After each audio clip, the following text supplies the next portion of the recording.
1865 में जब अमेरिकी सिविल युद्ध समाप्त हुआ, रिचमंड वर्जीनिया खंडहर में तब्दील हो गया था। सीएसएस टेक्सास नाम का एक जहाज जिसकी कप्तानी मेसन टॉम्स कर रहे थे को संघ कॉन्फेडरेट के आखिरी सोने से लादकर यूनियन सेना से बचाने के लिए रवाना किया गया।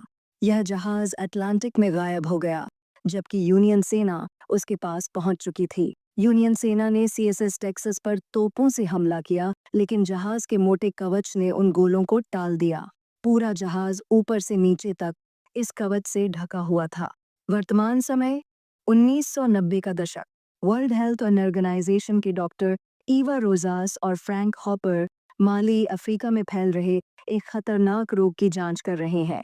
ईवा और हॉपर इस समय लागोस, नाइजीरिया में हैं और उन्हें पता चलता है कि जिन लोगों में इस बीमारी के लक्षण दिख रहे हैं वे हाल ही में माली गए थे। ईवा हॉपर को समझाने की कोशिश करती है कि उन्हें इस बीमारी की जड़ तक पहुंचने के लिए माली जाना चाहिए। माली में उस समय तानाशाह जनरल काजिम और तुआरेग समुदाय के बीच गृह युद्ध चल रहा था। हॉपर कहता है कि डब्ल्यूएचओ माली के गृह युद्ध में और स्टाफ खोने का जोखिम नहीं उठाएगा।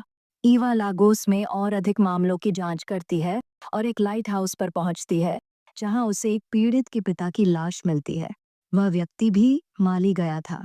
ईवा पर हमला करने की कोशिश की जाती है, लेकिन उसे national under water and marine agency के डग पिट बचा लेते हैं। हत्यारे ईवा का मेडिकल किट चुरा लेते हैं, जिसमें अब तक जमा किए गए सारे नमूने होते हैं। डर्क एक मशहूर खजाना शिकारी है जो गुम हो चुके जहाजों की तलाश करता है। सीएसएस टेक्सास उसकी सूची में सबसे ऊपर है। डर्क को नाइजीरिया में एक डीलर से कॉल आता है। वह डर्क को कॉन्फेडरेट स्टेट्स ऑफ अमेरिका का सोने का सिक्का बेचता है जो नाइजर नदी में मिला था। डर्क मानता है कि यह सीएसएस टेक्सास का एक सुराग हो सकता है। वह अपने बॉस रिटायर्ड एडमिरल जेम्स सैंडेकर को मना लेता है कि वह माली जाकर टेक्सास की खोज करें। सैंडेकर अपनी निजी संस्था चलाते हैं और सरकारों के साथ साझेदारी करके समुद्री खजानों को म्यूजियम में वापस लाते हैं। डर्क सैंडेकर की यॉट उधार लेता है और अपने साथियों अल जॉर्डिनो और रूडी गन को लेकर माली रवाना होता है। वे ईवा और हॉपर को भी सवारी के तौर पर ले जाते हैं ताकि वे अपनी जांच जारी रख सकें। पानी के नमूने लेते समय उन्हें लाल शैवाल मिलते हैं जो आमतौर पर मीठे पानी में नहीं पाए जाते। व्यवसायी ईव्स मासार्ड और तानाशाह जनरल काजिम, जो माली के आधे हिस्से पर कब्जा किए हुए हैं, डॉक्टरों को प्लेग का स्रोत ढूंढने से रोकने की कोशिश करते हैं।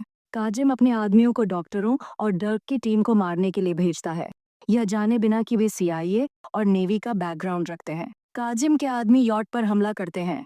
डर्क, ऑल और रूडी बच जाते हैं, लेकिन यॉट नष्ट हो जाती है। रूडी देश से बाहर जाकर मदद लाने की कोशिश करता है, जबकि डर्क और अल डॉक्टरों को बचाने के लिए निकलते हैं। काजिम के आदमी डॉक्टरों को ढूंढ निकालते हैं और हॉपर को मार देते हैं। डर्क और अल ईवा को बचाते हैं। माली से निकलते समय वे तुआरेग विद्रोहियों के कब्जे में आ जाते हैं। तुआरेग नेता मोदिबो ईवा को अपने लोग दिखाता है जो मर रहे हैं। ईवा नमूने लेती है और पता लगाती है कि पानी में जहरीले पदार्थ हैं जिनका कोई इलाज नहीं है।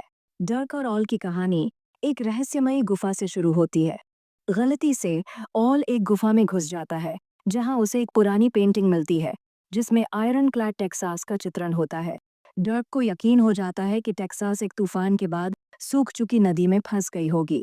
वो मानता है कि वही नदी जो टेक्सास को लाती थी अब जमीन के नीचे बह रही है और जहर फैला रही है। दोनों सूखी नदी के रास्ते का पीछा करते हुए बॉर्डर की ओर बढ़ते हैं। डर्क को अब भी उम्मीद है कि टेक्सास का जहाज मिल जाएगा, लेकिन उनका सफर तब रुक जाता है जब वे मासार्डे के सोलर डिटॉक्सिफिकेशन प्लांट पर पहुंचते हैं और समझते हैं कि वही प्रदूषण का असली स्रोत है। इस बीच रूडी और सैंडेकर को पहले ही पता चल जाता है कि जहरीले रसायन लाल शैवाल रेड एल्जी बना रहे हैं और धीरे धीरे समुद्र तक पहुंच रहे हैं। अगर ये रसायन खारे पानी में घुल गए तो समुद्री जीवन खत्म हो जाएगा, लेकिन एक गृह युद्ध के दौरान किसी भी देश की सरकार उनकी मदद के लिए तैयार नहीं है। मासार्डे और जकारा डर्क, ऑला और ईवा को पकड़ लेते हैं। ईवा को बंधक बना लिया जाता है और डर्क और ऑल को काजिम के पास भेजने के लिए ट्रक में डाल दिया जाता है, लेकिन दोनों रेगिस्तान के बीच से भाग निकलते हैं। पुराने विमान के मलबे से एक लैंड यॉट बनाकर वो रेगिस्तान से बाहर निकलते हैं। सैंडेकर से संपर्क करने पर उन्हें पता चलता है कि काजिम और उसके सैनिक उनके पीछे लगे हैं। डर्क और ऑल मोडिबो की मदद से प्लांट लौटते हैं और वहां काम करने वाले गुलामों को आजाद करते हैं। मासार्डे, जो अपनी पहचान छुपाने के लिए प्लांट को नष्ट करने की योजना बना चुका है, वहां बम लगवा देता है।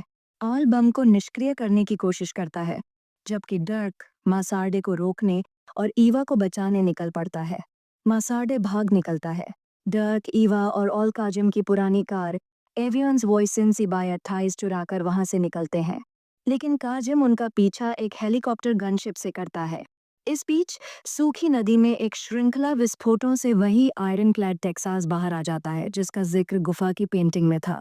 वे टेक्सास के अंदर जाकर छिप जाते हैं, लेकिन काजिम का हेलीकॉप्टर टेक्सास के पुराने कवच को भेदने लगता है। डर्क और ऑल पुरानी तोपों का इस्तेमाल करके काजिम के गनशिप को नष्ट कर देते हैं। तभी मोडिबो अपने तुआरिक सैनिकों के साथ पहुंच जाता है। आखिरकार प्रदूषण को रोक लिया जाता है। सैंडेकर को गुप्त मिशन के लिए सरकारी फंडिंग की पेशकश की जाती है, जिसे वह स्वीकार कर लेता है। दूसरी तरफ मासार्डे एक बिजनेसमैन के साथ डिनर कर रहा होता है, लेकिन उसे ये नहीं पता चलता कि जो पानी उसे परोसा गया वो एक अमेरिकी अंडरकवर एजेंट ने दिया है। माना जाता है कि वह जहर से मारा जाता है। टेक्सास का सोना, जो कन्फेडरेट स्टेट्स ऑफ अमेरिका का है, मोडिबो के लोगों के पास छोड़ दिया जाता है। कहानी के अंत में डर्क और ईवा के बीच एक नई शुरुआत होती है।